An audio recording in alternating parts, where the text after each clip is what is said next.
Ya empieza nomás, Alberto. Ya, bueno, ante todo, buenas noches. Vamos a hablar en... ¿Me escuchan, verdad? No hay ningún problema con el audio. Sí, se Sí, escucha todo. Ya, Continúa. ya, bueno, vamos a hablar sobre el manejo quirúrgico del TEC. Básicamente voy a abarcar 5 patologías, entre ellas va a ser el hematoma epidural, el hematoma subdural agudo, las lesiones parenquimales, básicamente la contusión y las hemorragias intracerebrales, intraparenquimales, el TEC de fosa posterior y las fracturas deprimidas. Bueno, básicamente voy a mencionarles una parte teórica de cada segmento para posteriormente mostrarles la técnica quirúrgica en sí. Entonces, bueno, empezamos, ¿no? Bueno, el TEC va a afectar básicamente al 2% de la población en general por año y se va a constituir como la principal causa de muerte en población joven. Se dice que la principal complicación del TEC es el desarrollo de un hematoma intracraneal. Del 25 al 45% de los pacientes con TEC grave o TEC severo van a desarrollar por lo menos un hematoma intracerebral o intracraneal. Entre el 3 y 12% de los TEC moderados van a desarrollarlo también y aproximadamente uno de 500 pacientes con TEC leve pueden desarrollar un hematoma intracraneal. Bueno, empezamos con el hematoma epidural. El hematoma epidural viene a ser, bueno, se considera como la presencia de sangre en el espacio, bueno, entre la tabla interna del hueso, del cráneo, y la dura madre. Ese espacio en realidad es virtual, un producto, bueno, producto de traumas, vendría a hacerse un espacio real y vendrían a hacer la génesis de la presencia de este tipo de hematomas que característicamente tienen esta forma, ¿no? Que más adelante les voy a comentar. Se dice que, bueno, en casos de hematomas, bueno, ya, la incidencia de este tipo de lesiones, bueno, pueden ser no quirúrgicas y quirúrgicas. Bueno, al margen de eso, el pico de la incidencia de estos pacientes o del TEC en realidad vendría a ser entre los 20 y 30 años, básicamente población joven. Y en pacientes pediátricos vendrían a estar entre los 6 y 10 años la presencia de este tipo de hematomas, ¿no? Como parte de la incidencia. Ahora, a ver un momento. Bueno, se ha reportado que el hematoma epidural está presente entre el 2.7 al 4% de los pacientes con TEC en general, ¿no?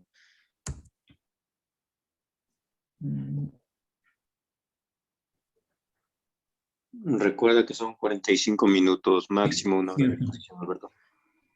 La principal causa del hematoma epidural vendrían a ser los accidentes de tránsito, seguido de las caídas y después las agresiones, o bueno, agresiones físicas, ¿no? O traumas por agresión.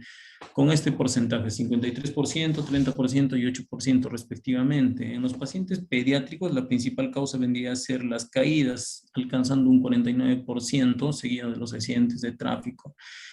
En la población adulta mayor, también las caídas vendrían a ser la principal causa. Bueno, el origen del sangrado, principalmente, según la teoría, vendría a ser por ruptura de una arteria, de la arteria meningia media, que va a ser la causa de por lo menos hasta el 30, bueno, más del 50% de las causas, ¿no? Del origen del sangrado, pero también puede ser la vena meningia media, las venas diploicas o los senos venosos los que pueden originar o los que pueden sangrar y originar este tipo de hematomas.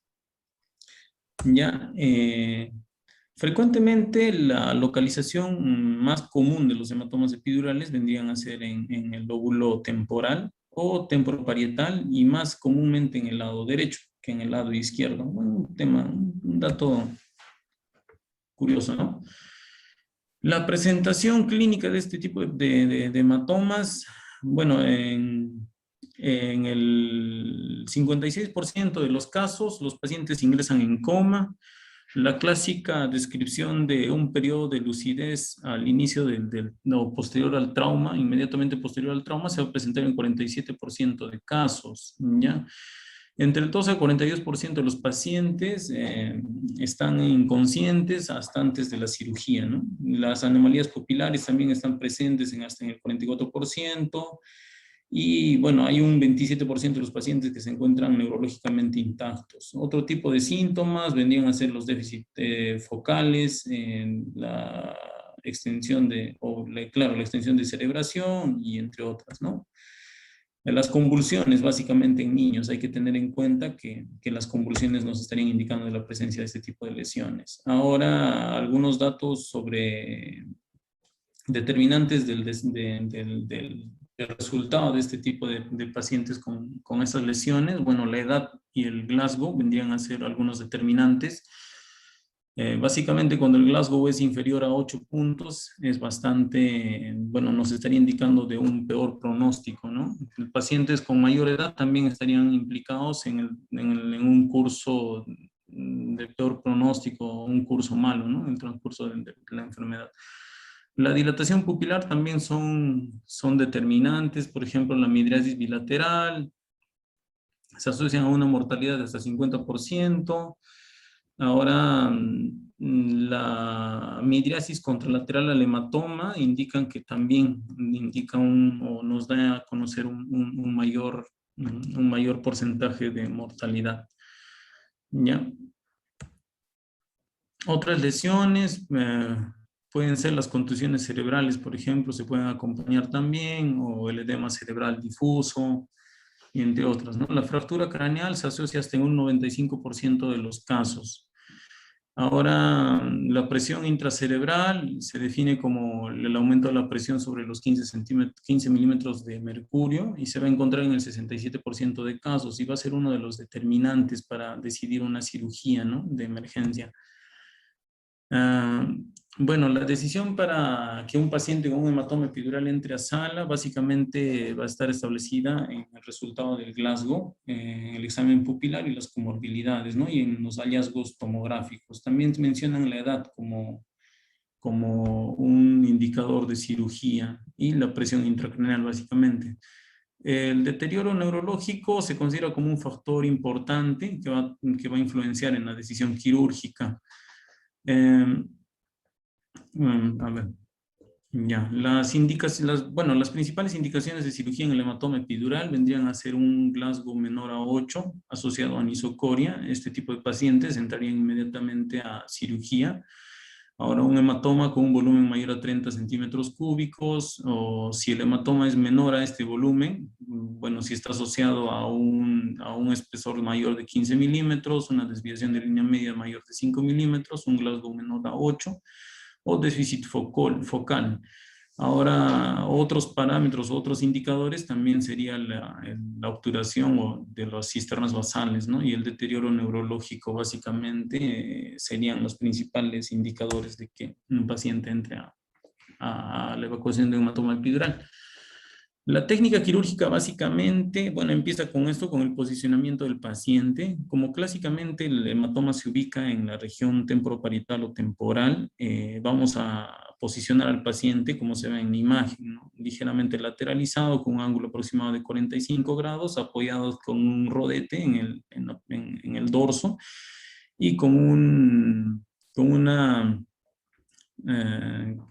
una dona, ¿no? Lo que le dicen para la cabeza, para acomodar la cabeza y posicionarnos de una forma ideal y cómoda para el cirujano.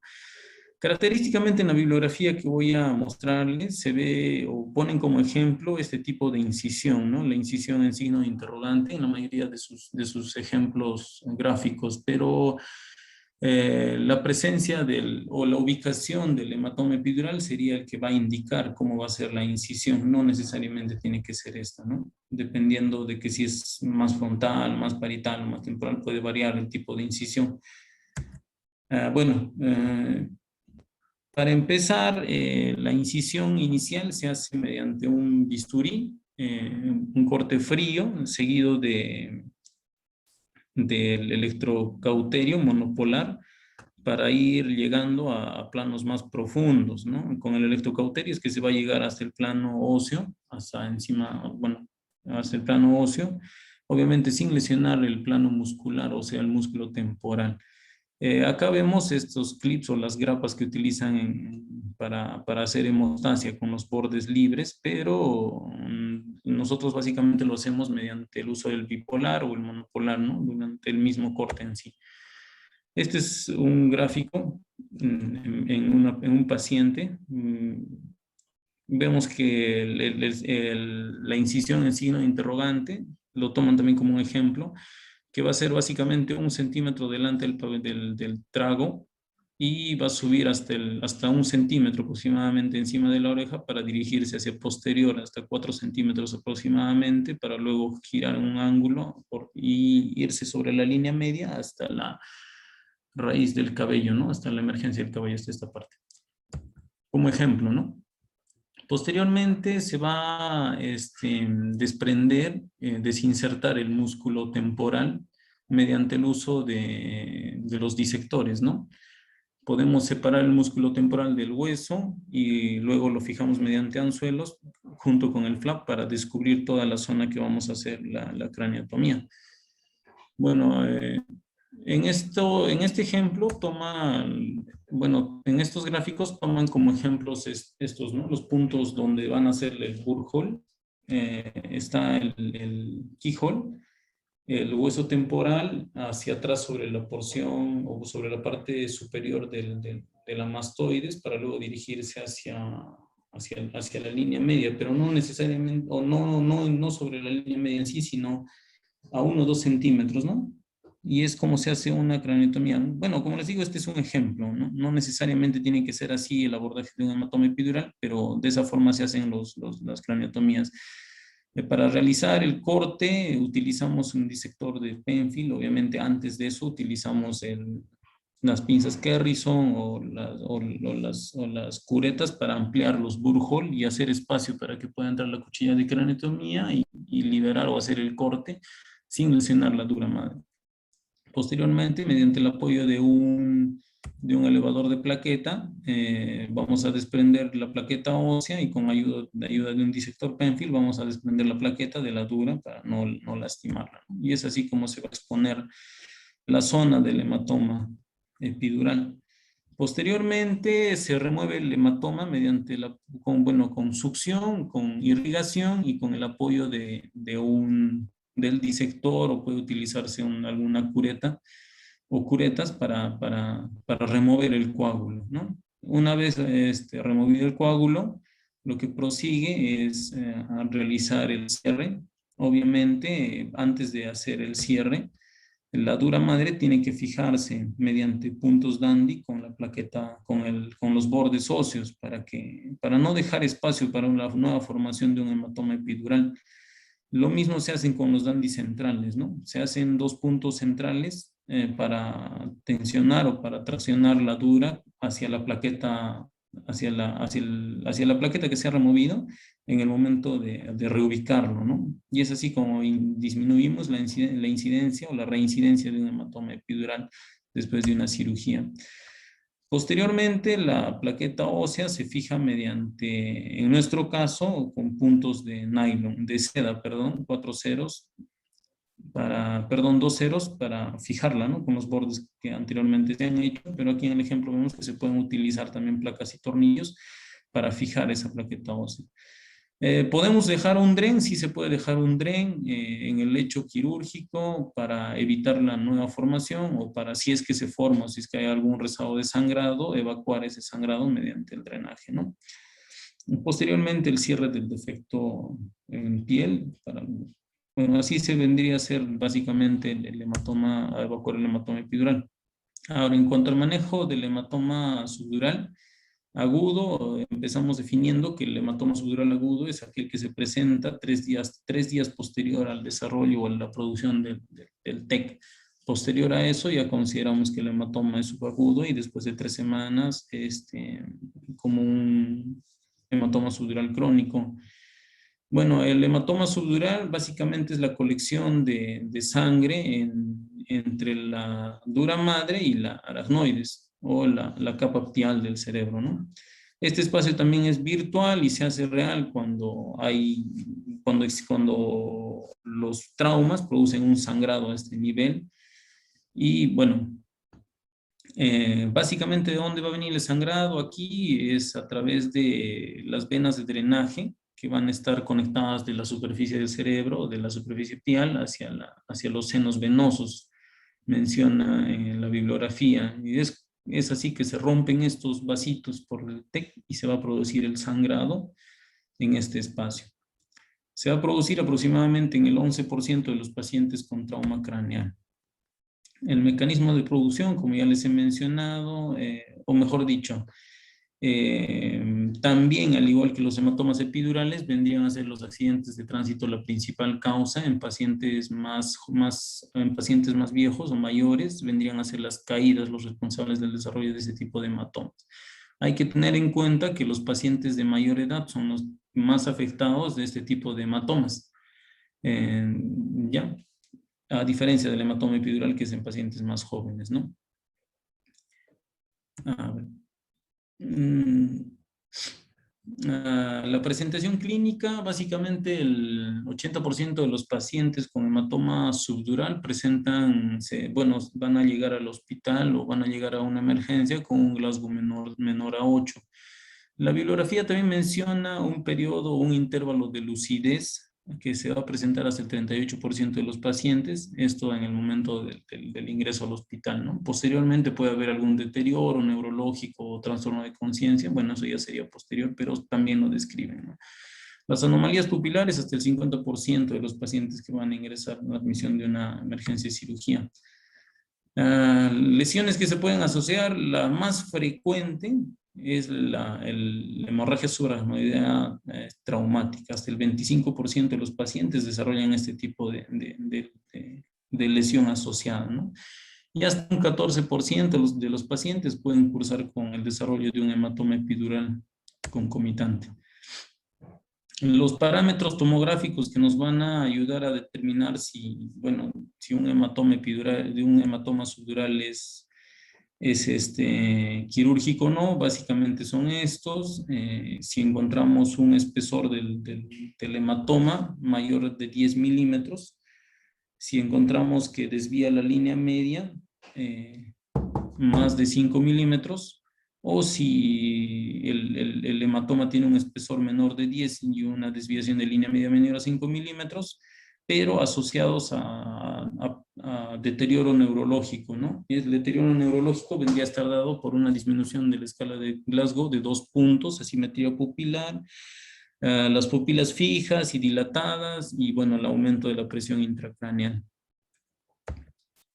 Básicamente el posicionamiento o la técnica quirúrgica para evacuar un hematoma subdural vendría a ser parecida a la del epidural. Primero posicionar al paciente de acuerdo a la localización del hematoma subdural para proseguir con la incisión en piel, la disección hasta planos profundos, separar el hueso mediante obviamente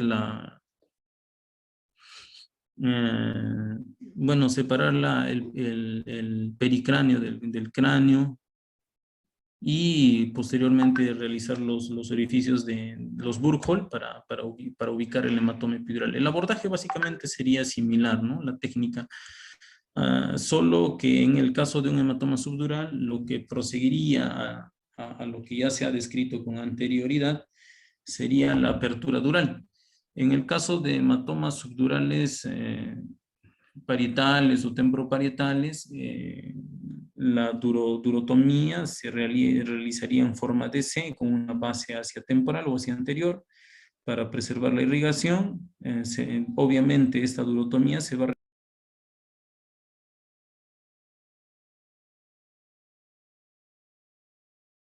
Se fue Merma. Se le acabaron los megas. A ver, voy a llamarle para ver qué pasa. Estoy acá, Doc. ¿Me escuchan? Sí te escuchaba, pero no veo tu pantalla. Se perdió la conexión, Doc. Bueno, Liz también salió. Ya, vuelve a mandar. ¿Puedes? Ya la mandé, Doc. ¿Sí? Ah, sí, ya está empezando. Ya. ¿Dónde me quedé, Doc? En hematoma subdural, estabas hablando de la durotomía, me parece. Ah, sí, Esta acá. diapositiva en la que estabas. Ya, Ya, bueno, no bueno, avancemos. ya, ya. Ajá. Como les mencionaba, la durotomía tiene que realizarse dejando un borde de aproximadamente hasta 1 centímetro, podríamos dejar, del borde óseo que se ha dejado. Esto para evitar la retracción de la dura madre y evitar la complicación en el momento del cierre. Ya una vez levantada o una vez que hayamos desprendido, hemos hecho la durotomía, lo que sigue es la aspiración del hematoma. Como este espacio ya está más adyacente al cerebro, debe hacerse con mucho mayor cuidado. Obviamente se hace mediante el uso de un aspirador y, bueno, irrigación también. Y, bueno, podríamos remover el coágulo con el apoyo de un disector Penfield. Se tiene que verificar en todos los polos de que no haya restos de hematoma, ¿no? Esto mediante la retracción del cerebro con apoyo de espátulas u otros instrumentos para poder visualizar de mejor manera en áreas más profundas donde pueden quedar. Obviamente, antes, para evacuar un hematoma epidural, mencionan que se hacían craneotomías mucho más amplias, ¿no? Para poder abarcar mayor tamaño y poder evacuar el hematoma con mayor facilidad, pero actualmente lo que se hace es la craneotomía limitada, ¿no? Hay un estudio que ha demostrado, bueno, que han utilizado esta craneotomía limitada más en pacientes adultos mayores y han demostrado que tienen una mejor sobrevida. ¿En qué consiste esto? Consiste en que se ubica la craneotomía sobre el punto donde hay mayor espesor del hematoma subdural y solo se aborda a ese nivel. Se hace todo el procedimiento que ya he comentado, se llega al hematoma, se evacúa el hematoma y con ayuda de sondas, o en el caso de nosotros hemos utilizado, se indica el uso de una sonda Nelaton para drenar o para irrigar desde partes más profundas y terminar de evacuar el hematoma. Este tipo de técnica ha demostrado que en casos de pacientes adultos, que obviamente, como les mencionaba, son los que más sufren de este tipo de patologías, mejor sobrevida o mejores resultados a posterior. Entonces, actualmente las craneotomías no se realizan tan grandes o que no se hacen tan grandes a menos que haya alguna indicación para realizarlas, ¿no? Por lo general, la evacuación del hematoma subdural se realiza mediante una craneotomía más pequeña. ¿Estás hablando de Posteriormente, hematomas subdurales agudos, subagudos, crónicos? agudos, doctor, básicamente agudos. Ya. Ujú. Ahora, el cierre, después de evacuado el hematoma y hecho la hemostasia en el lecho del hematoma, bueno, sigue el cierre dural. Obviamente, para esto ya como les mencionaba, ya hemos dejado ya un borde libre para que se pueda realizar. Si es que hay mucha tensión, se pueden soltar los dandis que se han hecho con anterioridad. Obviamente tenemos que dejar también dandis a este nivel para evitar que se forme un hematoma epidural a posterior. También se dejan dandis centrales para posteriormente fijar la plaqueta mediante puntos o placas y tornillos, ¿no? Es más frecuente en este caso el uso de drenajes para evitar la reincidencia del hematoma. Ahora, Voy a mencionarles sobre el manejo quirúrgico de traumas de parenquimales. Básicamente, bueno, se dice que alrededor del 25% de los pacientes que tienen un trauma craneal van a desarrollar este tipo de lesiones, ¿no? Básicamente las más principales son las contusiones y los hematomas intracerebrales, ¿ya? El 25% de los pacientes que van a ir a craneotomía van a presentar este tipo de lesiones o se van a encontrar en este tipo de lesiones, ¿ya? La decisión quirúrgica básicamente se va a basar en la observación del riesgo, bueno, en la observación del cirujano, de observar si el paciente tiene riesgo de deteriorarse a futuro. Bueno, si tiene todas las indicaciones o condiciones de que el paciente vaya a complicarse neurológicamente, podemos hacer este tipo de cirugías, bueno, descomprimir o evacuar hematomas de forma temprana, ¿no?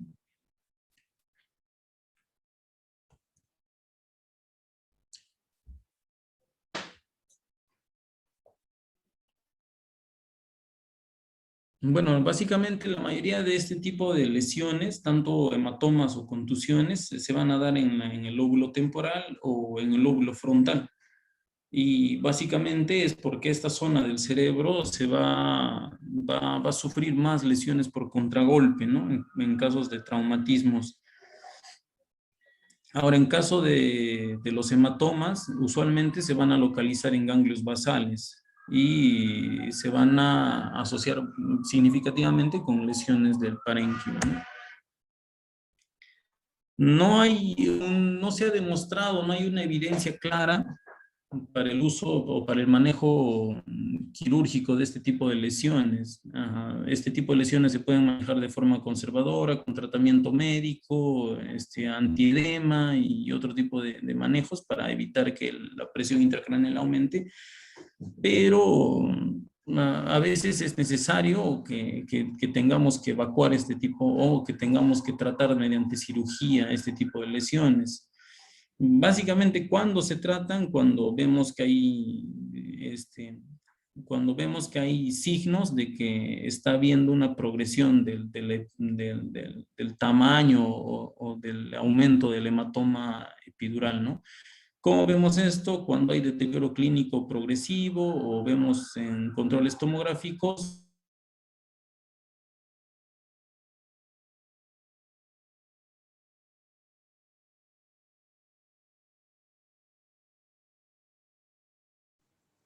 Alberto, conéctate, no, no comparte tu pantalla.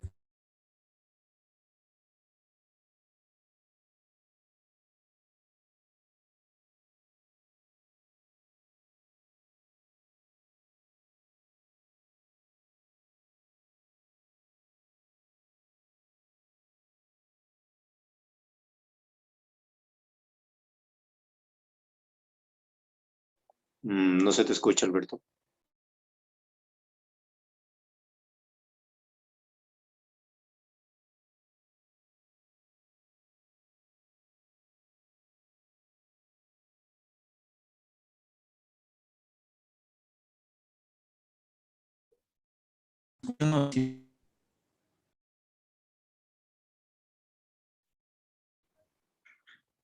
Mm, no se te escucha bien. A ver ahora. Parece que ahora mejor. Ya. A ver, continúa. La decisión quirúrgica de este tipo de lesiones básicamente se van a basar en el hallazgo de un deterioro clínico progresivo, neurológico progresivo, o de hallazgos de progresión del efecto de masa en tomografía, como un incremento en la desviación de línea media, en el tamaño del volumen, o en el tamaño y el espesor del hematoma o de la lesión que se haya producido, en la patencia o no de las cisternas basales y en el aumento incontrolable de la presión intracraneal. ¿Ya?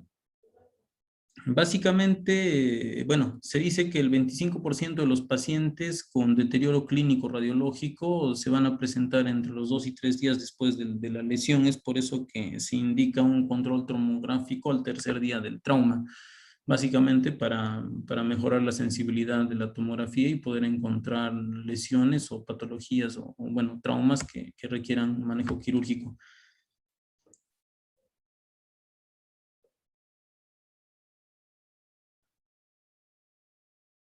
Como les mencionaba, las principales lesiones traumáticas parénquima vendrían a ser los hematomas intracerebrales y las contusiones, ¿no? Las contusiones cerebrales.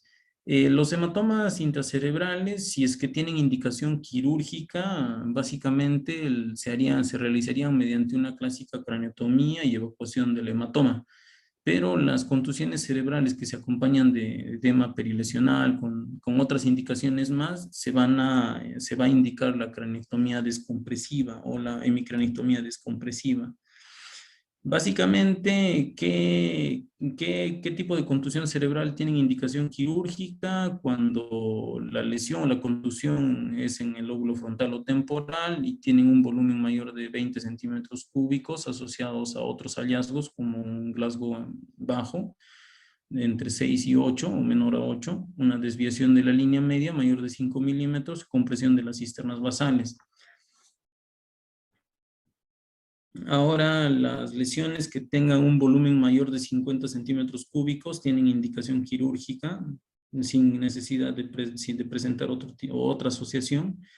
Ahora, las lesiones, este tipo de lesiones o cualquier otra lesión parenquimal que se asocie a un deterioro neurológico progresivo, bueno, que desarrolle una hipertensión intracranial refractaria, o a que encontremos en tomografía evidencia de un efecto de masa, ¿no? En caso de hematomas o lesiones en el lóbulo temporal mayores de 30 milímetros, también es indicación de cirugía. ¿Qué cirugía se indica para este tipo de lesiones? La craniotomía descompresiva, básicamente. Ahora, ¿qué tipos de craniotomía descompresiva existen? Existen dos, la frontotemporoparietal, algunas veces se indican hasta occipitales, y bueno, tendría que ser la hemicraniotomía descompresiva, ¿no? Este procedimiento básicamente se va a indicar en lesiones traumáticas asociadas con edema, con intenso edema, o también están indicadas en otro tipo de lesiones que pueden provocar o que pueden desencadenar una herniación uncal. Básicamente ese sería el principal motivo para realizar este tipo de cirugías, ¿no? Evitar la herniación uncal. Ahora también mencionan la craniotomía descompresiva bifrontal, básicamente en casos donde existe traumas en ambos lóbulos frontales, ¿no? Mencionan sobre la hemicraniotomía o la craniotomía descompresiva temprana que se tiene que realizar dentro de las 48 primeras horas y que va a tener mejor sobrevida, ¿no? Que va a tener mejor resultados en comparación a la craniotomía descompresiva tardía que se realiza después de las 48 horas. Básicamente esto, ¿por qué? Porque algunos pacientes pueden desarrollar o desencadenar deterioro neurológico a posterior, ¿no? Días posteriores al trauma. Eso, bueno, estaría indicado realizar una craniotomía descompresiva tardía. Ahora, ¿cómo se realiza esto? Vamos a tener imágenes comparativas entre la craniotomía, la descompresiva bifrontal y la clásica, ¿no? La frontotemporoparietal. En el caso de este tipo de lesiones frontotemporoparitales, la incisión característica o clásica es la de Dandy-Walker, que es la del signo de interrogación. Para esto, el paciente tiene que estar acomodado, igual mediante el apoyo de un rodete. En este caso de este ejemplo, por ejemplo, están utilizando un cabezal de Mayfield, pero podemos hacer mediante el apoyo de otro tipo de estructuras, como las donas, ¿no?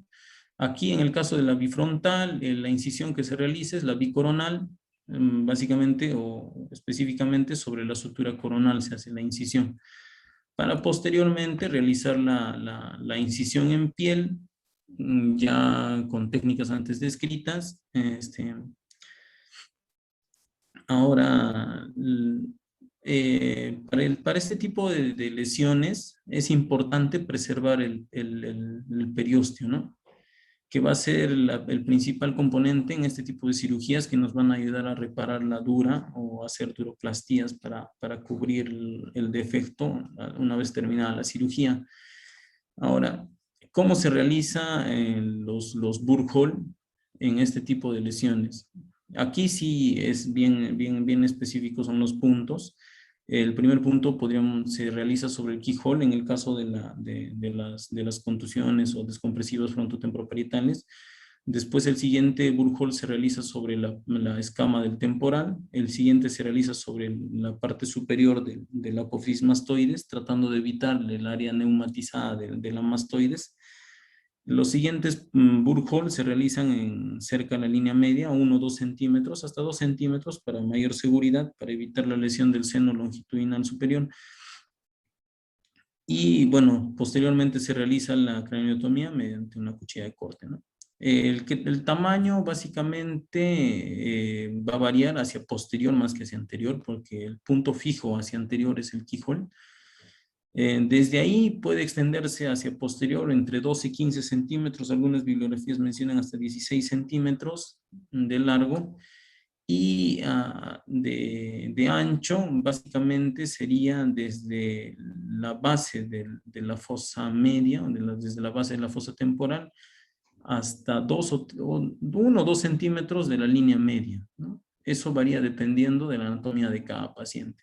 Ese tendría que ser el tamaño ideal para realizar para hacer la plaqueta ósea, ¿no? En el caso de una descompresiva bifrontal, se toman también como puntos de referencia el keyhole de ambos lados, la escama del temporal de ambos lados también, y hacia superior, bueno, hacia medial, 1 o 2 centímetros, como les menciono, hacia los costados de la línea media, esto para evitar el seno longitudinal también. En este caso se hacen 2 Burkhold. Y hacia posterior, eso está determinado por el tamaño del hematoma, ¿no? O perdón, por el tamaño de la contusión o de las lesiones que queremos tratar, ¿no? Eso varía dependiendo de cada tipo de lesión. Igual también hacia posterior se hacen 2 Burkhold a los costados del seno longitudinal para posteriormente realizar la craniotomía. La craniotomía se realiza en el caso del bifrontal hasta los Burkhold que están paralelos al seno longitudinal, y ese tramo es el que se realiza al final, ¿no? Eso en caso de que se lesione por el craniotomo el seno longitudinal, habría un mejor control del sangrado. Es por eso que esos puntos se realizan al final, ambos. ¿Ya? Una vez descubierto o retirada la plaqueta ósea, venimos acá nuevamente a la descompresiva clásica. Se realiza o se retira más hueso mediante el apoyo de una gubia. ¿Esto para qué? Para llegar lo más profundo posible, o bueno, llegar a la base, ¿no? A la base de la fosa media, con el apoyo de este instrumento. ¿Esto para qué? Para evitar que el lóbulo temporal se comprima contra el borde temporal si es que quedara, ¿no? Entonces, para evitar que se comprima o se lastime el borde del lóbulo temporal, tenemos que retirar toda la base, hasta la base de la escama, o retirar toda la escama del temporal, ¿no? En el caso de la descompresiva bifrontal, se hace hacia anterior lo más cerca a la base de la fosa anterior. En el caso de este tipo de abordajes o de este tipo de descompresivas o de craniotomías, obviamente muchas veces se llega a invadir los senos paranasales frontales. En el caso de que se invadieran estos senos paranasales, lo que correspondería sería cranealizar los senos, ¿no? Se retira la mucosa del seno paranasal y bueno, se cauteriza toda esa zona, se retira toda la mucosa para evitar que haya un contacto de esa mucosa hacia el espacio donde se encuentra el cerebro. y terminamos por eliminar eso, ¿no? Algunas veces mediante la Gubi o la Kerrison podemos eliminar para la parte posterior de los senos paranasales para así cranealizar completamente los senos paranasales, ¿no? Ahora, una vez hecha ya toda la craneotomía y tenemos el espacio ya establecido, prosigue la apertura dural. En el caso de las descompresivas clásicas, la apertura dural se realiza en forma de C también, con base hacia anterior o hacia el hueso temporal. También se realiza dejando un borde libre, esto para evitar las retracciones, para posteriormente reparar el defecto, ¿no? Ahora, no se debe dejar el borde dural así, nada más. Lo que se hace es hacer unas incisiones radiales para evitar que la dura funcione como algo que lesione también, ¿no? Que corte o que estrangule el cerebro. Porque el cerebro que estamos descomprimiendo obviamente se va a edematizar a posterior, después de la cirugía se va a edematizar y puede estrangularse con esos bordes durales, entonces hay que soltar, hay que liberar esos bordes. En el caso de la descompresiva bifrontal, también tenemos que hacer la apertura dural, en este caso en forma de U mencionan, ¿no? Hacia posterior, con base hacia posterior, dejando la dura que cubre el seno longitudinal intacto, para posteriormente realizar esta maniobra de acá, que vemos acá, la ligadura del seno longitudinal superior. Se liga en el borde inferior de la craneotomía hacia acá y luego hacia acá atrás, ligamos el seno longitudinal para posteriormente cortarlo, ¿no? Esto va a hacer que liberemos completamente los lóbulos frontales. Ahora, junto con esto, lo que se realiza es la disección, perdón, el corte o la tomía de la hoz del cerebro. También se tiene que hacer liberar, en forma de Y mencionan que se libera la hoz del cerebro para también liberar los lóbulos frontales en el momento de que se edematicen. Posteriormente, la reparación dural, bueno, si es que se llega a hacer la reparación dural en el mismo acto quirúrgico, se puede utilizar el periósteo que se ha rescatado, ¿no? O podemos utilizar algunos injertos de dura que pueden ser, que pueden suturarse. Básicamente, mediante esas dos técnicas podríamos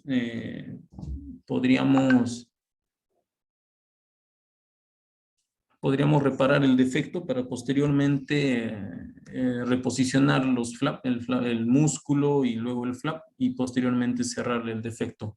Obviamente, como aquí hemos retirado los huesos, hemos hecho una craniectomía, el hueso debe guardarse posteriormente en el mismo acto quirúrgico, obviamente, en un bolsillo en la pared abdominal.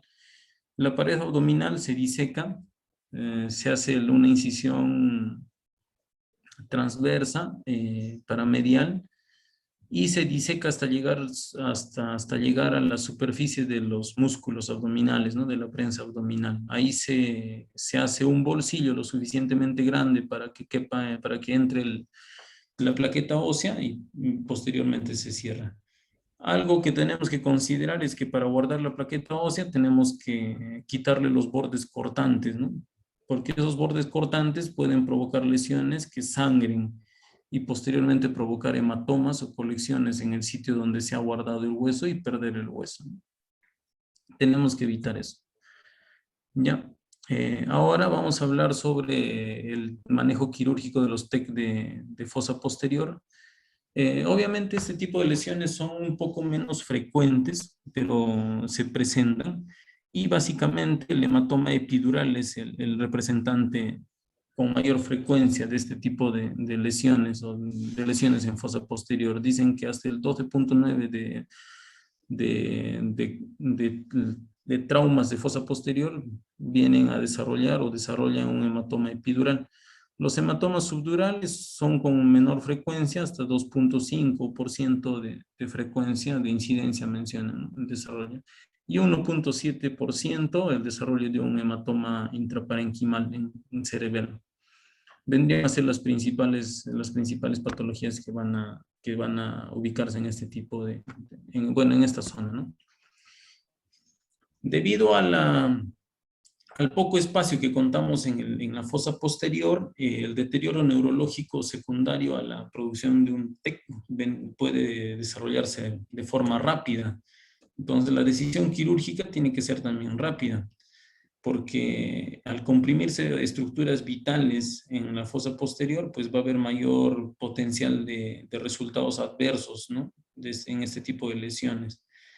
Ahora, se dice que pacientes neurológicamente estables, con lesión en fosa posterior, que tienen una tomografía sin evidencia de efecto de masa, compresión de cisternas o distorsión del cuarto ventrículo o desarrollo de hidrocefalia, pueden ir bien con el tratamiento no quirúrgico, tratamiento conservador, ¿ya? Pero si encontramos evidencia de cualquier síntoma o indicio de que haya algo de esto, que haya compresión de cisternas, distorsión del cuarto ventrículo, el desarrollo de hidrocefalia, ya sería indicación para que podamos hacer una intervención quirúrgica para evacuar este tipo de hematomas. Se dice que los pacientes, bueno, en el caso del hematoma epidural, que es la lesión o la patología más frecuente de los TEC de fosa posterior, o en el caso de hematomas subdurales, bueno, tendríamos que valorar estos criterios, ¿no? Estas indicaciones. Si existe o si la lesión tiene un volumen mayor de 10 mililitros, o si el hematoma tiene o desvía la línea media, o tiene un espesor de más de 15 milímetros, y si desvía la línea media en más de 5 milímetros, vendrían a ser las indicaciones más importantes para considerar la evacuación de este tipo de hematomas.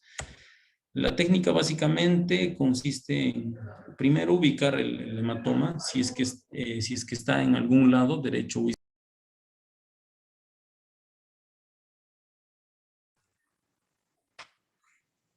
Dejaste de compartir, Merma.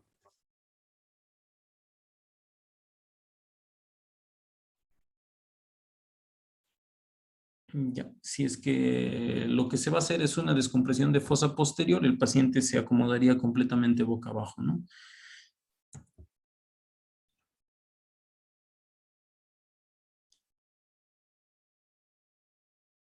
La incisión en piel básicamente está determinada por la localización del hematoma o de la lesión que pretendemos tratar. Como les mencionaba, si lo que se va a hacer es una descompresión de fosa posterior, la incisión que se hace es sobre la línea media, tratando de alcanzar hasta el borde superior de la segunda vértebra cervical y hasta lograr pasar el inium, ¿no? del hueso occipital hacia superior. Ahora, si la lesión que vamos a tratar es en uno de los lados, sea derecho o izquierdo, la incisión sería a esta altura más o menos, ¿no? Ahora, una vez hecha la incisión y abordado hasta la superficie ósea, lo que prosigue es realizar los Burjol.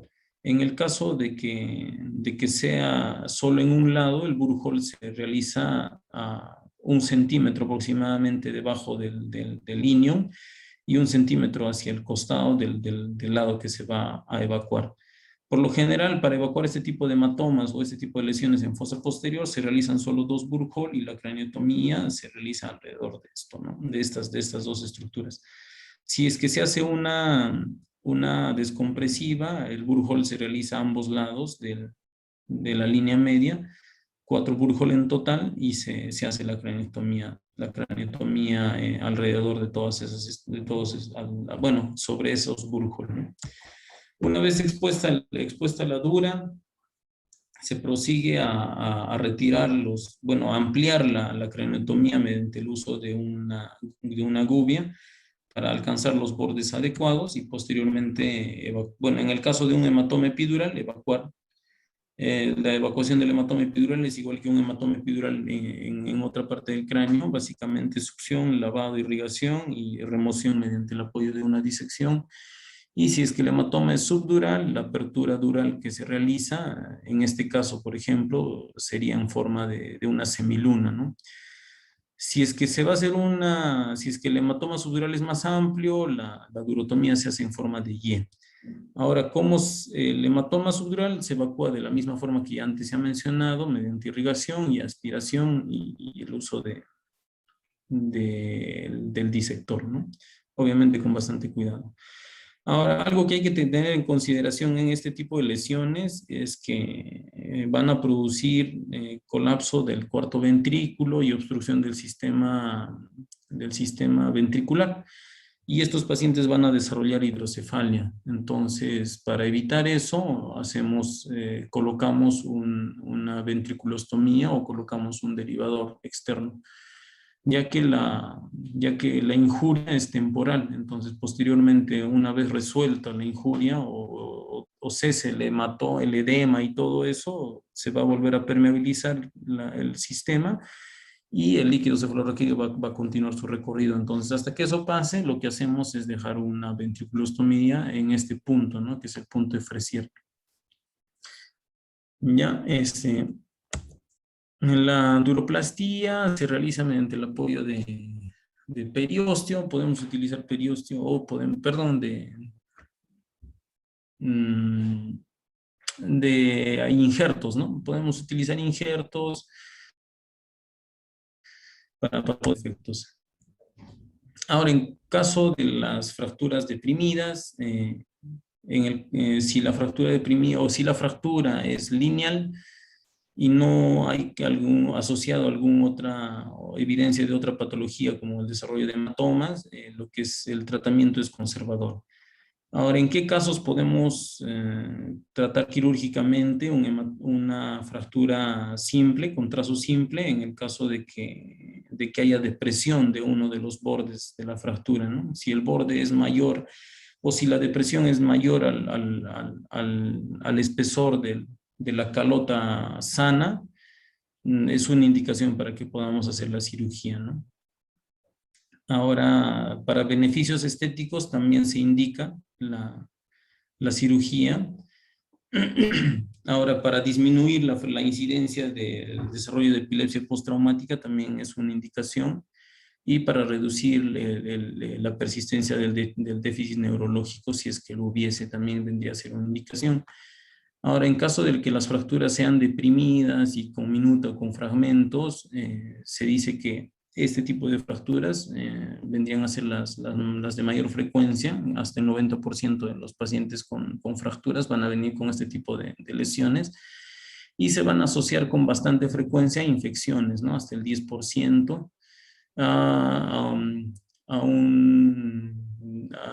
morbilidad, bueno, a desarrollar algún déficit neurológico hasta el 11%, a desarrollar epilepsia tardía hasta un 15% y bueno, hasta el 19% pueden morir por este tipo de lesiones, ¿no? Básicamente, ¿por qué vamos a tratar quirúrgicamente este tipo de lesiones? Para evitar la incidencia de las infecciones. Esa sería la principal indicación de tratar una fractura deprimida, ¿no? Para evitar infecciones. Entonces, obviamente, cuando tratamos este tipo de fracturas, lo que se tiene que hacer es la cura quirúrgica, ¿no? Y en lo posible restituir el defecto o reparar la depresión ósea. ¿Qué indicaciones hay si, por ejemplo, tenemos un niño con una fractura abierta y deprimida? Esa ya es indicación absoluta de que se haga de manejo quirúrgico. Ahora, si la depresión del fragmento es mayor a 5 milímetros en comparación a la tabla interna o a la tabla o al hueso o a la plaqueta que está sana, ¿no? Si supera los 5 milímetros de distancia, de separación de hundimiento, ya es una indicación quirúrgica. Ahora, si la fractura se asocia a algún otro tipo de patología, como los hematomas epidurales básicamente, también ya sería una indicación quirúrgica. Ahora, las fracturas deprimidas sobre los senos venosos tienen una consideración importante, ya que si el paciente se encuentra hemodinámicamente estable, neurológicamente intacto, lo que correspondería sería el tratamiento conservador, ya que la cirugía tendría más riesgo de lesionar el seno venoso que favorecer al paciente. Pero si el paciente se encuentra inestable con compromiso neurológico y el riesgo de vida es bastante alto, se indica la cirugía, ¿no? Ahora, ¿cómo hacemos la reparación de este tipo de fracturas? Si es que la incisión que planeamos hacer está fuera del alcance de la herida, no hay mayor problema. Se hace la incisión periféricamente a la lesión, se la excluye. Y si planeamos hacer una incisión sobre la herida, tenemos que resecar la lesión, ¿no? La herida en cuero cabelludo, ya que este es un foco de infección. Posteriormente, tenemos que separar el músculo del hueso lesionado, exponemos la fractura y lo que se hace en el caso, bueno, en los gráficos es realizar los Burgholz alrededor del defecto fracturario, ya que consideramos que el lecho fracturario es un foco de infección. Entonces hacemos una craniotomía alrededor del lecho fracturario. Retiramos los fragmentos óseos con bastante cuidado, mediante una gubia o el disector para poder evitar que se lesione la dura madre. Una vez retirados los fragmentos óseos, si es que hay lesión dural, lo que prosigue es es reparar, ¿ya? A reparar el defecto mediante el periósteo, o podemos utilizar también otro tipo de injertos. Si es que hay lesión de seno, tenemos que utilizar las maniobras de hemostasia, y si es que las maniobras de hemostasia con hemocolágeno, Surgicel fracasan, podemos realizar el sellado del seno con el apoyo de injertos, ¿no? Posteriormente, si es que vamos a reponer los fragmentos, se utilizan placas y tornillos. Si es que no, se utiliza o se hace la cranioplastía con una malla de titanio. Eso a posterior, ¿no? Bueno, básicamente sería todo la exposición. Ahora voy a presentarles el caso. El caso es un caso reciente que hemos tenido en piso. Habla sobre un paciente varón de 43 años con las iniciales ya acá escritas. Antecedente, alcoholismo de 1 año aproximadamente, niega otras enfermedades según los familiares. Él ingresa por el servicio de Tamayo el 2 de julio, traído por los bomberos. Refieren que fue atropellado por un vehículo motorizado de alto tonelaje, un camión, mientras se encontraba en estado etílico 1 hora antes de su ingreso. Ingresa con un trastorno de conciencia, con un Glasgow 7, con esta descripción, por lo que es intubado antes de entrar a la sala, sin asimetría pupilar, eso hay que tener en cuenta, y un aumento de volumen del muslo derecho y múltiples otras lesiones, ¿no? ¿Qué es lo que se encuentra en la emergencia? Uy.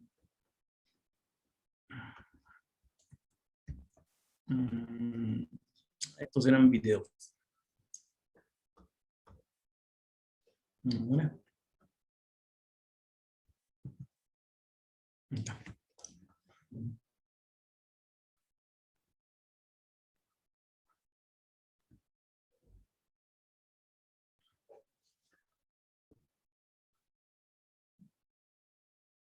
Bueno, lo que se encuentra en el paciente a su ingreso es claramente un hematoma subdural por las características que estamos viendo, y al parecer es un hematoma hemisférico con desviación de la línea media mayor de 5 milímetros. De repente el volumen o el espesor del hematoma no llega a alcanzar los criterios quirúrgicos, pero sí logra desviar la línea media más de 5 milímetros. Ahora vemos también que se asocia, como ya se ha mencionado durante la exposición, con un HCA traumático. Ya de arranque el paciente con el Glasgow que ingresa con criterios ya de cirugía, ¿no? Asociado a esto, ingresa con una fractura occipital izquierda, y subyacente a esta fractura se evidenciaba un foco de contusión cerebelosa, ¿ya? Afortunadamente el paciente no cursó con hidrocefalia, bueno, aparte que también se le realizó la craniotomía descompresiva, pero se observa el defecto, o mejor dicho, el foco contusionario, ¿no? Aquí vamos a ver el foco de contusión, aquí abajo. Es justo subyacente a la fractura. Y es como lo dice la bibliografía, ¿no? Las fracturas de cráneo frecuentemente están asociadas a este tipo de lesiones. Puede ser un hematoma epidural, un subdural o focos de contusión. Ahora, el paciente ingresa a sala para realizarse una hemicraniectomía descompresiva derecha y vamos a ver lo que se ha logrado con esta craneectomía, ¿no? Vemos que la longitud de la craneectomía alcanza lo deseado, ¿no? Alcanza una longitud de aproximadamente 13 centímetros, que vendría a ser un tamaño considerable. Y en cuanto a la altura o al ancho de la craneotomía, alcanza un espesor de un tamaño de 10 a 11 centímetros aproximadamente. Vemos que se mantiene a una distancia considerable, o mejor dicho, a una distancia adecuada del seno venoso. Acá vamos a ver. A ver. Aquí, ¿no? Vemos que está a una distancia adecuada del seno venoso longitudinal y hacia inferior de repente ha quedado un poco de escama temporal por resecar, ¿no? En esta toma se ve así, pero a ver.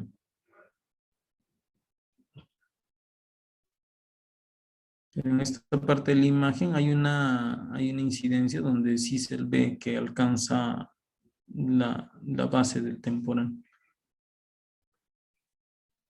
Bueno, en esta parte sería el punto que más llega a la base, ¿no? Obviamente, bueno, ha quedado un poco, pero sí logra liberar el lóbulo temporal. No en su totalidad, pero lo libera. Ahora,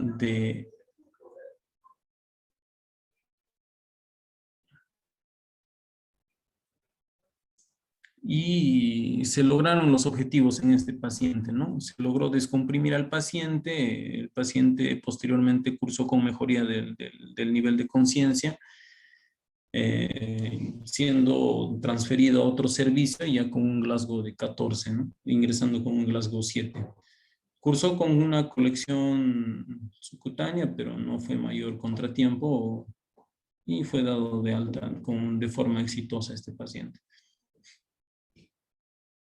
No vendría a ser toda la exposición, doctores. Merma, ¿en esta cirugía dejaron DREN? No, doctor, no se dijo de. Ya bueno, hablaremos eso en las preguntas. Ya estamos en sección de preguntas.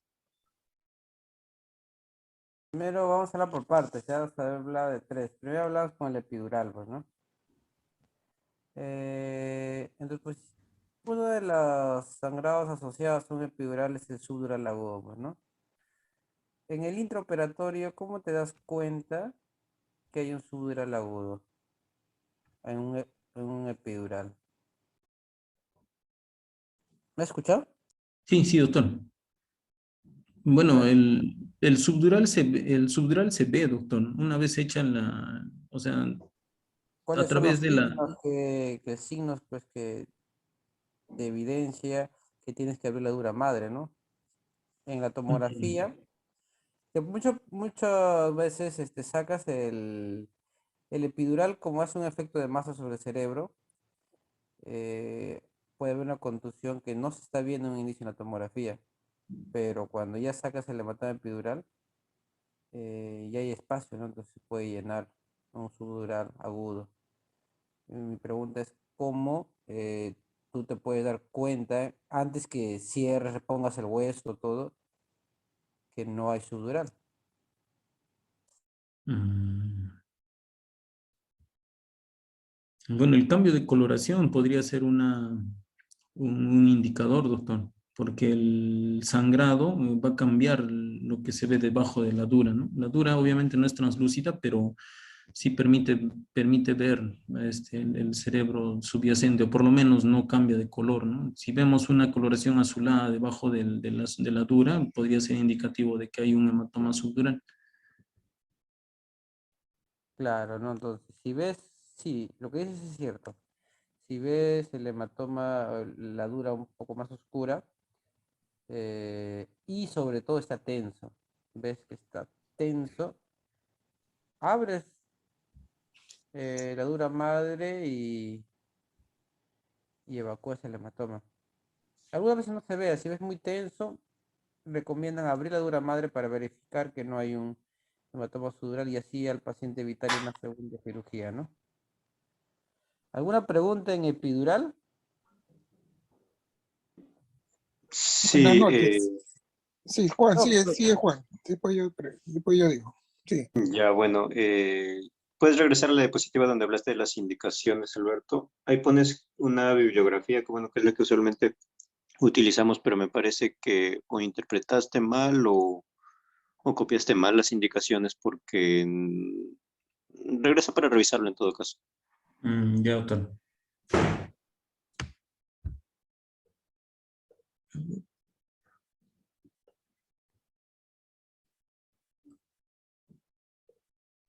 Y eso es no solo para los epidurales, sino también para los sudurales, las contusiones, has puesto cosas raras.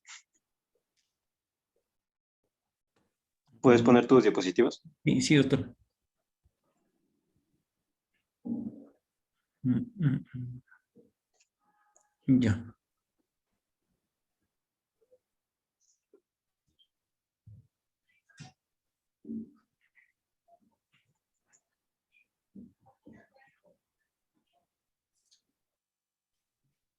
Mm,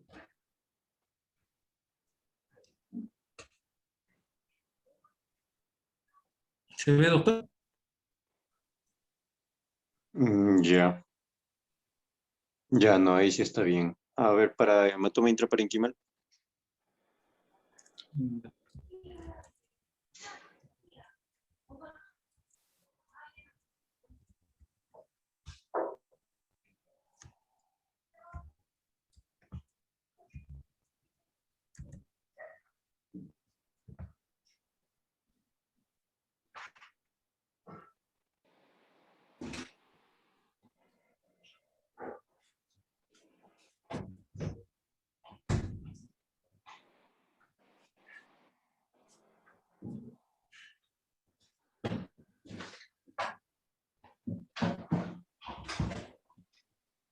Ya no, no creo que escuché mal nada más lo que estabas leyendo, porque sí figura bien.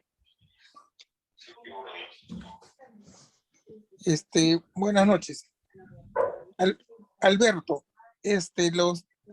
los cuadros clínicos que has dado es en general, pero hay que determinar bien las edades. También es distinto en los niños y en las personas mayores de edad.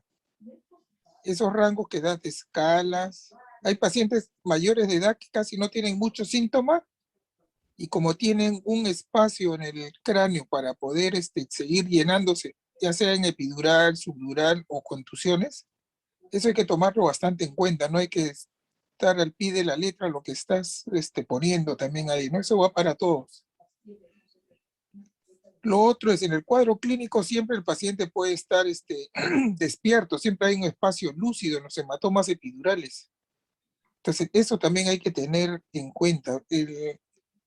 Primero es sospechar que tiene un hematoma y tratar de buscarlo hasta descartarlo con una tomografía.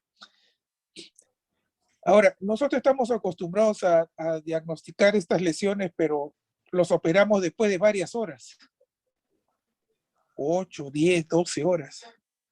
Eso también hay que tener bastante cuidado porque las complicaciones aumentan con las horas también. Lo otro es la anatomía del cráneo. ¿Por qué se producen más frecuentemente epidurales en ciertas zonas? ¿Has leído algo referente a eso? Es básicamente por el espesor del hueso en esas zonas, doctor.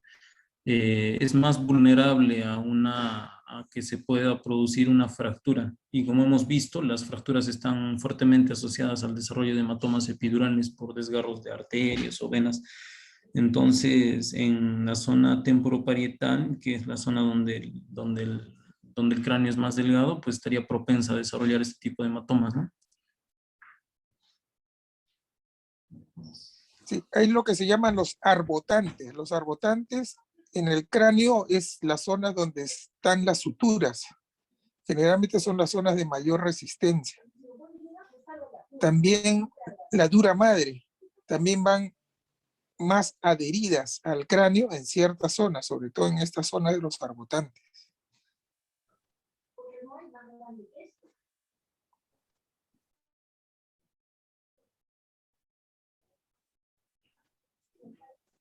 Pueden seguir preguntando. Yo voy a preguntar a los residentes, a ver, el que ha llegado tarde. Danilo, ¿en un drenaje epidural dejamos DREN nosotros? Hola, Doc, buenas noches.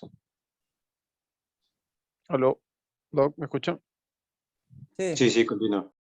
No, normalmente no dejamos DREN, si se colocan unos puntos de Andy adecuados, no dejamos DREN, ¿no? Eso, como dijo Alberto en su exposición, evita que se vuelva a llenar el epidural, ¿no? Si se colocan bien los puntos de Andy y no está seguro con eso, no, normalmente no dejamos DREN. ¿Y en un subdural agudo? En el subdural agudo, si es agudo tampoco, no hemos visto que dejemos, normalmente dejamos en los crónicos, ¿no? Paciente que tiene un subagudo o un crónico, sí, por la posibilidad de que se vuelva a llenar. Si es que de repente a veces no se ve bien o no se ha abierto la membrana, sí puede llenarlo, ¿no? Sí, está bien. También cuando entran a un subdural agudo, su incisión siempre háganlo como para una descompresiva. ¿Por qué? Tú evacúas el coágulo y el cerebro está totalmente tenso, porque el subdural agudo va asociado pues a contusiones, ¿no? Entonces, muchas veces nos ha pasado que hacemos no tan grande el cráneo, nos confiamos de que evacuando el hematoma el cerebro va a tener espacio, pero nos llevamos una ingrata sorpresa cuando el cerebro está muy tenso, ¿no?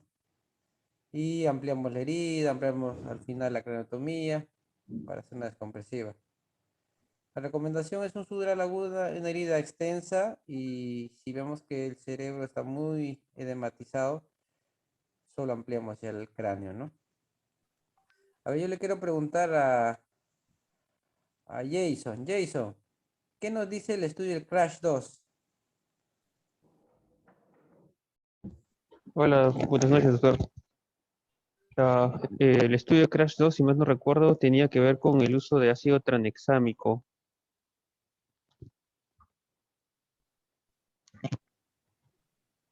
Hola, ¿me escuchan? Te escuchamos. Dinos cuál es la utilidad, para qué lo hicieron Ah, y ya. cómo queda. Sobre todo era dentro del contexto si más no recuerdo, de los hematomas, bueno, del manejo médico de un TEC, ¿no? Que no iba a entrar que no era tributario de, bueno, mm, no recuerdo bien, pero si más no recuerdo era en el contexto de hematomas subdurales. Y bueno, la dosis de ácido tranexámico, sí le recuerdo, ¿no? Era 1 gramo en 10 minutos y luego 1 gramo en 8 horas. Y sobre todo tenía un punto de corte. Era en las primeras, en un TEC, o sea, que en un TEC que el impacto no haya sido más allá de 3 horas. Solamente en ese punto, en teoría, podría ayudar a disminuir el daño cerebral secundario. Y sí no mostró tanta disminución de mortalidad, pero es algo, ¿no? En casos de pacientes que no puedan entrar a sala. Eso es básicamente, Doc. Claro, básicamente ese estudio nos mostraba que para evitar el aumento del sangrado, ¿no? Es como si estabilizara el coágulo, ¿no? Son claros para no, con tratamiento médico, que no va a entrar a cirugía, ¿no? Ahora, dentro de las descompresivas, hay un tema que últimamente está de moda, la apertura de las cisternas. Las cisternas. ¿Has leído algo sobre eso, Merma? No, no, doctor, no llegué a leer A ver, el R4. Li o iraní, ¿has leído algo sobre apertura de cisternas en craniotomías compresivas?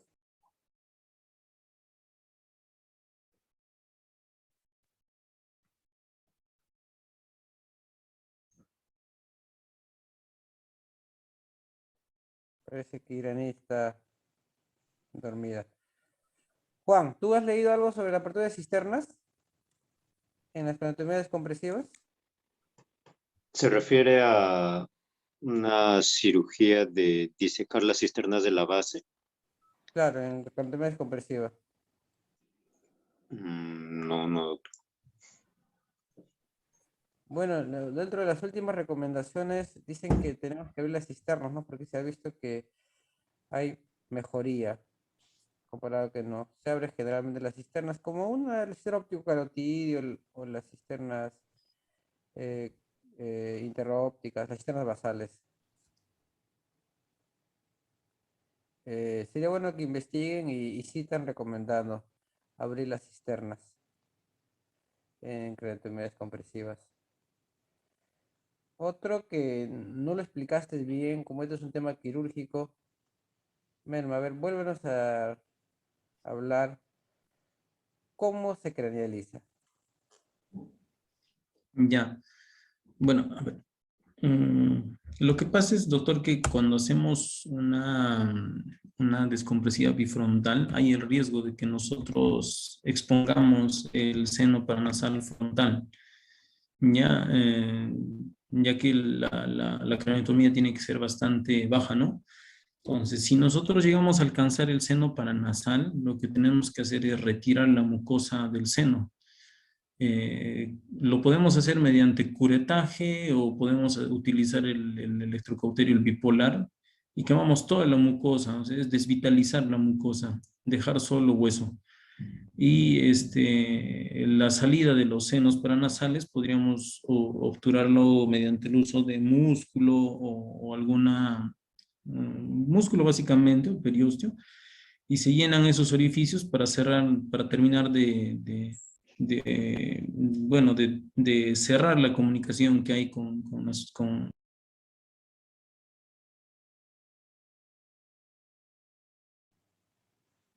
No se escucha, Merma. Se volvió a desconectar. Chao. Volviendo. El internet no me ha ayudado esta noche tanto. ¿En qué parte me quedé? Bueno, como les decía, ¿no? Es desvitalizar la mucosa del seno paranasal, doctor. Si es necesario para ampliar, o sea, si ya se ha expuesto el seno paranasal y tenemos que ampliar la exposición, podemos utilizar una Kerris o una gubia para terminar de eliminar la pared posterior del seno paranasal y terminar de cranealizar el seno. Pero obviamente esto ya una vez desvitalizada la mucosa, ¿no? No puede haber el contacto de ese tipo de mucosa con el cerebro o con la dura. Liz, ¿estás de acuerdo?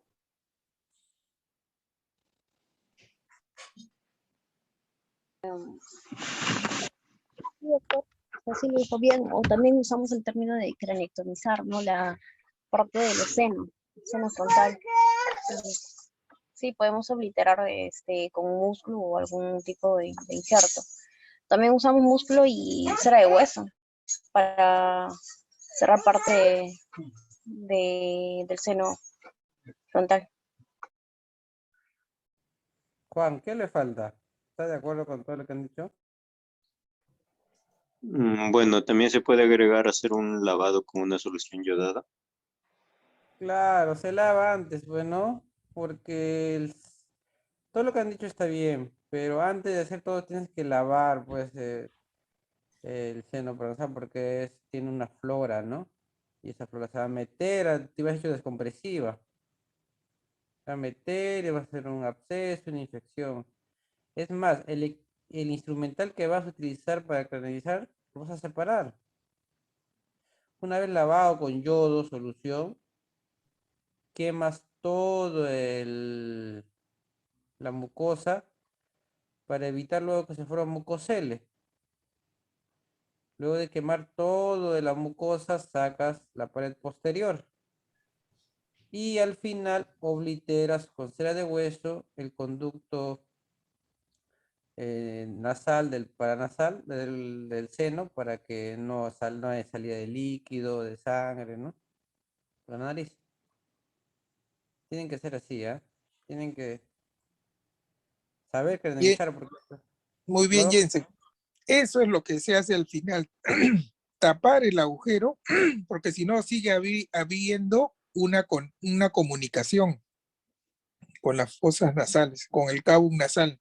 Entonces, siempre limpien, raspen, limpien y tapen. Acuérdense de eso siempre.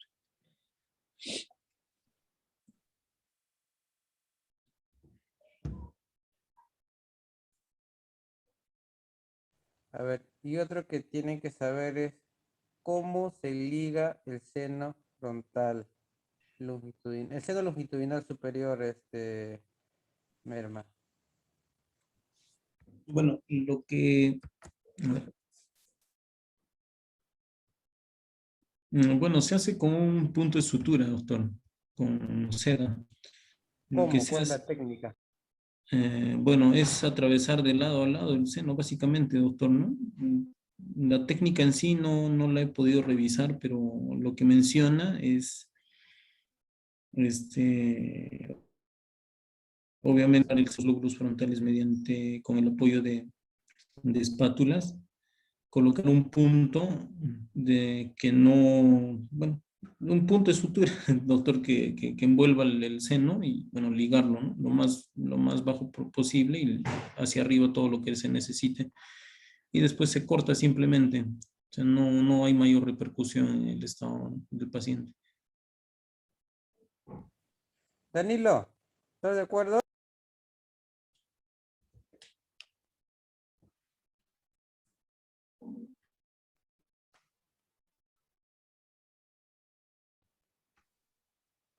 Aló, Doc, disculpe, no le escuché bien, Alberto, ¿qué dijo? Dijo Aló. que no nos precisó con qué hilo se ligue. Le pregunté cuál es la técnica para ligar el seno longitudinal superior en una craniotomía descompresiva bifrontal. No nos Ah, especificó qué hilo y cómo es la técnica. Habló generalidades. bueno, que yo sepa es con guía con seda, la parte más anterior, la parte un poco, Seda. unos cuantos milímetros por detrás y se hace un corte. Creo que lo ha puesto en una figura porque en el Atlas está esa imagen en la que hacen, ¿Qué seda que ligan utiliza? el- 4 ceros, 2 ceros. Mm, la verdad, con 2 ceros sería suficiente. Es 2 ceros. ¿Y ahora cómo ligas? Porque tiene todo un segmento, ¿no? Solo ligas Como, anterior, vía posterior, o sea, no, liga, como le digo, o sea, liga primero la parte más anterior, luego unos cuantos milímetros por detrás, menos de un centímetro obviamente, y luego se hace el corte, ¿no? Se liga en dos lugares y al medio se corta. claro, tienes que ligar la vía anterior y luego cortar hasta la hoz, ¿no? Para que el cerebro tenga espacio, Ujú, si no también le va como estrangular. Sí, se corta ambos lados. sí. Este, Solo para agregar lo que esa maniobra que estaban hablando, que es la cranealización del seno frontal, una vez que hice una exposición, se le llama la maniobra de Branson-Ray. Tiene otros nombres también y otras técnicas porque, como dijo el doctor, no sé si fue Alberto o el doctor Basilio, utilizan varios elementos para canalizarlo, ¿no? Cera de hueso, músculo, grasa, etcétera, etcétera. Pero recibe ese nombre, la maniobra de Branson-Ray.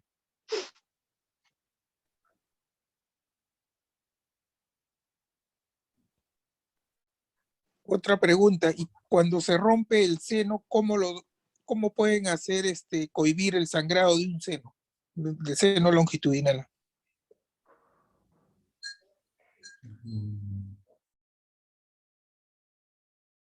Merma, ¿qué haces? Bueno, lo que he El visto, tema doctor, es descompresivo es la parte de eso.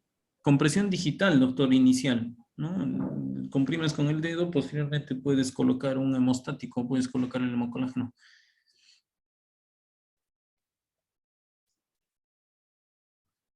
¿Qué más? ¿Qué más sigue avanzando? ¿Qué más se puede hacer si falla eso? Bueno, si falla eso, lo que seguiría sería suturar el seno, doctor, hacer puntos de sutura en el seno.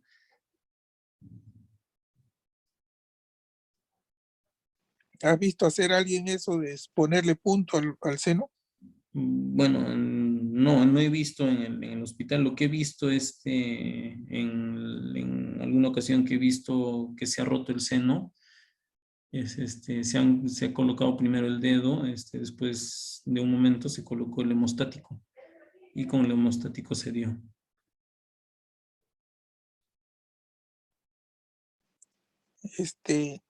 Iraní está ahí.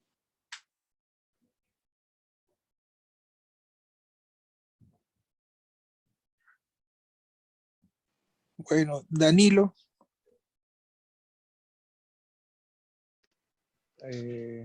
Bueno, sí, lo mismo he visto yo en el hospital, la verdad, otro tipo de técnica. Ahora, si estamos en la parte más anterior y se rompe, podríamos ligarlo, ¿no? Esto puede hacer. Pero si estamos en una craneotomía más posterior, parietal, y se rompe el seno longitunal posterior, difícil que solo podamos coagularlo, ¿no? Porque eso obviamente va a tener impactos venosos y problemas mayores. Si coagulan, sigue sangrando. Lo que se hace Claro, se porque el sangrado empaqueta es eso, se hacen 2 flaps.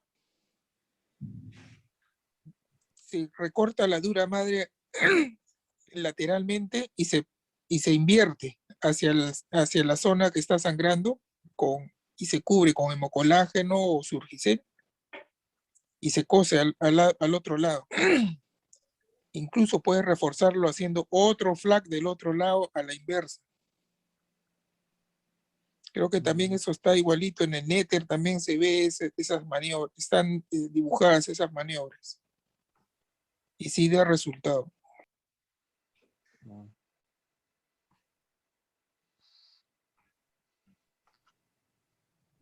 ¿Comprendieron lo que les dije, no?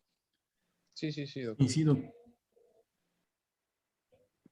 Si queman, el hueco va a ser más grande. Por eso que tratamos de no quemar. Como no tiene mucha presión en las venas, con un hemostático, y en vez que tu dedo, claro, en ese rato te va a salvar, pero luego cuando sacas el dedo va a volver a sangrar, y como dice el doctor, tienes que hacer puntos de anclaje al hueso, replegando la dura, para que asemeje a tu dedo, pues, ¿no? Ese es el último. Generalmente ponemos hemostático y para. Como hace su hemostasia, pero si a pesar de eso sigue sangrando, tienes que replegar la dura. No quemen, ¿no? Porque si queman, se corre el riesgo de que si era un diámetro pequeño el agujero, se hace más grande. Se repliega, se incrementa y ahí va a haber más sangrado. Yo que te quería preguntar sobre la duroplastía, Merma, en una craniotomía descompresiva. ¿Qué dice la literatura sobre la duroplastía? Bueno, inicialmente, doctor, lo que se puede hacer y lo que solemos hacer es dejar abierta la dura, ¿no? Y recolocar el flap y el músculo. Eso es lo que solemos hacer. Y posteriormente, en un segundo tiempo, al momento de realizar la cranioplastía o reposicionar la plaqueta, se realiza la duroplastía. Ahora, en la bibliografía en la que he revisado, en estos ejemplos de imágenes que vemos, hablan sobre la reparación de la dura en el mismo acto quirúrgico. Entonces, ellos mencionan que se puede utilizar el periósteo replegado, claro, se puede hacer una duroplastía con eso, o podemos utilizar dura sintética en el mismo acto quirúrgico.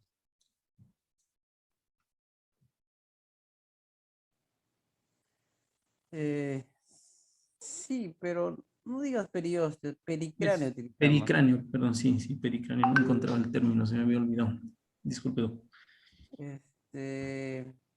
Es controversial, ¿no? La duroplastía. También no hay mucha diferencia entre dejar abierta la dura madre, ¿no? Eso sería bueno que mm, investigues, ¿no? Nosotros no hacemos duroplastía. La duroplastía está justamente para evitar la fístula, ¿no? Entonces, lo que nosotros hacemos es, dejamos un dren subgaleal 3 a 5 días para que el, el líquido cefalorraquídeo que va a salir no filtre por la herida y eso evite la cicatrización, ¿no? Entonces, ponemos el dren y no hemos tenido, nuestra tasa de fístulas ha reducido bastante. Ya hemos visto que cuando no dejamos dren, una descompresiva, que dejamos abierta la dura, al tercer, quinto día hace fístula. Y al hacer fístula va a hacer infección, manda al paciente a cura quirúrgica y se nos va a complicar, porque son pacientes sobre todo que están en UCI, ¿no? Porque son T graves. Y en UCI también las bacterias que están ahí son más agresivas. Entonces, nosotros por protocolo siempre dejamos dren en una craniotomía descompresiva. Eso ya hemos visto que nos va mejor, ¿no? Dejar un dren 3 a 5 días hasta que cierre la herida. En una fosa posterior no dejamos dren, sino dejamos un drenaje ventricular, ¿no? Por el drenaje igual 3 a 5 días, a 7 días, hasta que la herida cierra bien y sacamos, ¿no? Y eso también nos va a ayudar a que no se forme una hidrocefalia, porque fosa posterior de todas maneras comprime el cuarto ventrículo y va a ser una hidrocefalia obstructiva, ¿no? Entonces, esas cositas nosotros hacemos acá en el hospital y tenerlo presente, ¿no? Porque a veces dejar un dren, dicen, no, que nos va a quitar más tiempo, ¿no? Son tips que nos han ido mejor en el servicio.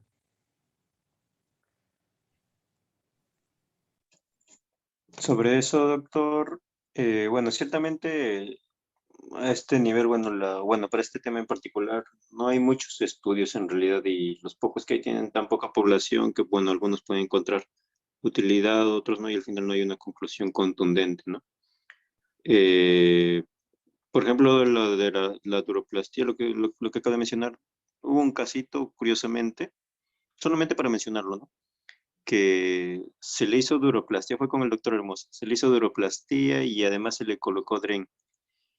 Y a pesar de eso, el paciente se quedó un buen tiempo por la colección, en realidad en algún momento la consideramos incluso infectada. No sé si recuerdan un pacientito que estuvo en la cama 53, después pasó a la 59, me parece, y se quedó un buen tiempo con nosotros por ese detalle. Y curiosamente en ese periodo que hubo también varias descompresivas, sí hubo algunas que dejamos sin dren y bueno, curiosamente justo ese caso en particular hizo la colección. Bueno, revisando, ¿no? Quizás analizando un poco el caso con el doctor Hermosa, viendo ese resultado en particular, pensamos que quizás esa duroplastía que hicimos tuvo algún defecto pequeñito en algún lugar y por ahí se hacía un efecto de válvula, ¿no? Entonces el líquido salía y se acumulaba pues en la parte externa, ¿no? Y a pesar de que tuvo su dren en su momento, al retirarlo pues se siguió acumulando el líquido, eso es lo que podríamos plantear. Así que quizás más que confiar en una duroplastía, diría como conclusión, ¿no? Con ese caso en particular, si se va a hacer la duroplastía hay que asegurarse de que quede completamente sellada en todo caso. Nosotros lo hicimos incluso con un colgajo de pericráneo. Con un colgajo de pericráneo, suturamos bien todo, pero bueno, por la misma característica del colgajo, en algún borde debe haber quedado como que una comunicación, quizás subpericraneal, que por ahí drenaba de alguna forma, pues no, a la parte epidural. Y eso es lo que consideramos que en ese caso particular produjo esas características. Hay algo que tienen que tener en cuenta. Cuando se pone dura madre sintética, se coloca y no se sutura. ¿Qué diferencia habría con hacer una del pericráneo suturándolo? Generalmente no, siguen el mismo camino los dos mejoran y los dos van bien. El drenaje es solo cuando vemos que sigue mojando, a pesar de todo lo que hemos hecho, sigue mojando. Es mejor dejarle siempre un drenaje, porque por ahí por algún lugar tiene que drenar y es mejor que sea por un drenaje. O sea, el que reestructure en el pericráneo no es tan cierto de que eso no va a fisturizar. ¿Cuántos pacientes dejamos dura madre encima nada más? Porque así se deja y van bien los pacientes. Mm, claro, en todo caso eso me refería con el hecho de que se deje como que un orificio pequeñito que pueda hacer la acción de válvula, ¿no? Cuando se deja quizás un flap un poco no tan adosado, en todo caso no suturado, pues al menos ese efecto de válvula es menos probable, ¿no? Quizás ese fue el detalle con la duroplastía que hicimos.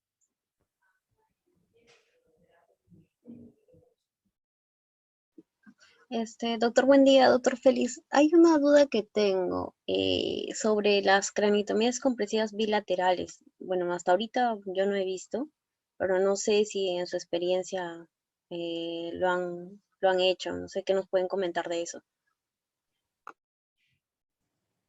Bueno, se ha visto que con una descompresiva frontal, ¿te refieres? Bilateral, doctor. Para ambos lados. Con una descompresiva unilateral es suficiente, ¿ah? Bien raro que haya contusión en todo el cerebro, pues, ¿no? Y en el hospital no hemos hecho todavía bilaterales porque no tenemos sensor PIC, ¿no? Y se recomienda bilaterales cuando hay, incluso le llaman calverectomía, ¿no? Sacar todo, casi, eso ya siempre sacar ambos cráneos, pero eso ya está en desuso, ¿ah? Con uno, o sea, la descompresiva es para romper el círculo vicioso de la hipertensión no craneana, ¿no? Como nosotros no tenemos cómo medir en nuestra UCI la presión intracraneana, hacemos la descompresiva, incluso profiláctica, ¿no? Vemos simplemente tomografía y vemos que es un Marshall 3 y entramos a sala, ¿no? No se debería hacer eso, ¿no? Primero tendría que ir a UCI, ponerle su sensor PIC y monitorizar, ¿no? Que el tratamiento médico se hace efecto, ¿no? Nosotros no hacemos eso, nosotros vamos de frente, ¿no? Creo que por eso casi no hemos descomprimido bilateralmente, ¿no? Solamente un lado, viendo dónde está la contusión, ¿no? Si es a predominio del lado derecho, entre la derecha predomina la izquierda, la izquierdo, y si es a predominio bifrontal, hace una descompresiva bifrontal, ¿no? Pero creo que no está recomendado hacer ambas, ambos lados, ¿ah? Usted, doctor, Sí, eh, buenas noches, Liz. Estamos de noche, Liz, por si acaso. Buenos días, dijiste. Ya, No, sí, no, un saludo. Buenas ya, noches. buenas noches.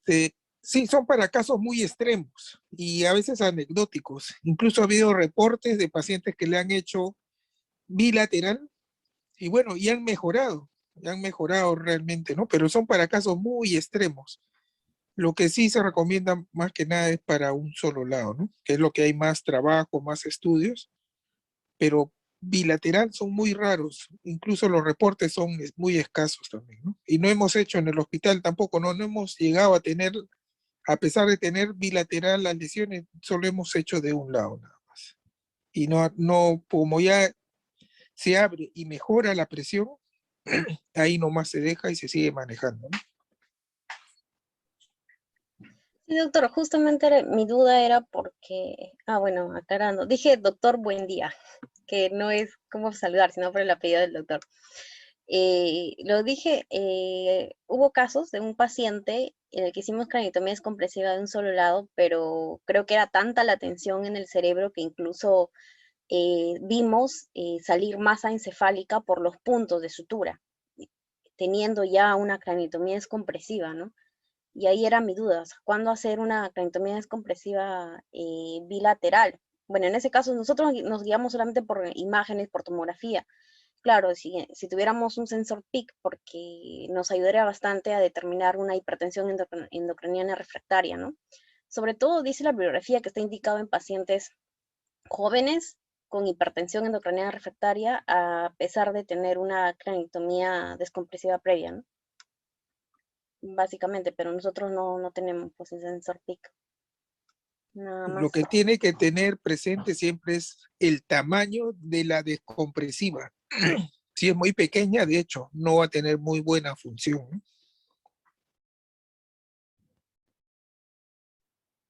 ¿no? Sí, eso también, doctor. No recuerdo que, bueno, de ese paciente que incluso vimos la masa encefálica, no recuerdo qué tanto hicimos la craniotomía descompresiva, pero creo que sí se llegó a los límites. No sé si lo recuerda el doctor Basilio, creo que Alberto, por ahí, de ese paciente en UCI, ¿no? Que al final, a pesar de la craniotomía, sí se vio la exposición de masa encefálica, ¿no? Por punto.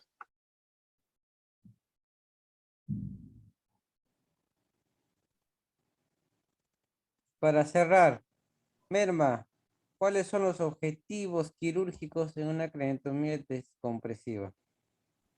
Bueno, doctor, primero retirar toda la escama del temporal, que vendría a ser bueno, que vendría a ser básicamente bueno, a ver, perdón. Primero retirar la escama del temporal para evitar que el temporal se lastime con el edema que se vaya a desarrollar a futuro. Otro, que no desarrolle hidrocefalia, producto de la presión hipertensión intracraneal, ya que la presión intracraneal va a producir que las venas de drenaje del LCR se colapsen. Entonces, al evitar o al disminuir la presión intracraneal mediante una descompresiva, hacemos de que no desarrolle, ¿no? De que esos conductos estén permanentemente patentes y puedan no desarrollar la hidrocefalia. Y el otro básicamente es el principal, ¿no? Que es disminuir la hipertensión endocranial.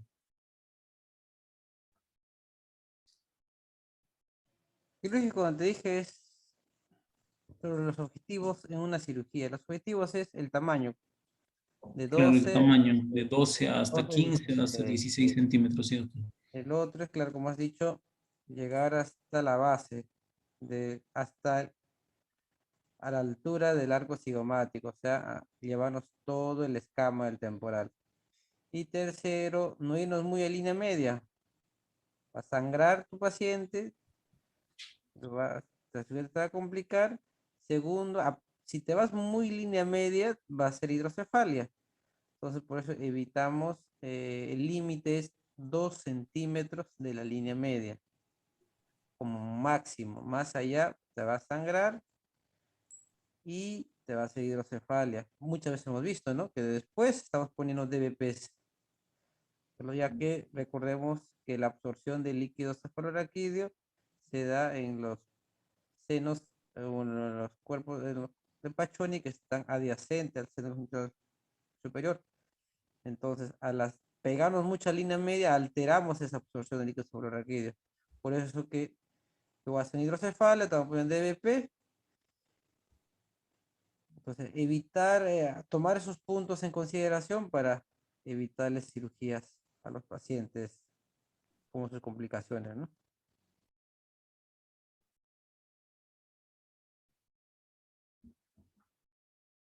Doctor Félix, ¿alguna otra pregunta? Porque ya que es medianoche, creo. Sí, ya, yo creo que hasta ahí nomás. Merma, a Merma más bien le aconsejo de que tenga un poquito más de práctica en esto de las exposiciones para tener mayor fluidez, ¿no? Ya, doctor, gracias. Muy Sí, bien, menos ya nos texto y vemos. Sí, por mi parte nos vemos mañana entonces. Estará Mañana. listo para la cirugía el paciente de la columna, ¿no? sí, doctor. Se coordinó el Ya, arco en C, los materiales, ya todo está listo. ya, muy bien. Entonces, nos vemos hasta mañana. Muy bien, Jensen. Hasta mañana. Buenas noches, doctor. Mañana. Mañana. Buenas noches.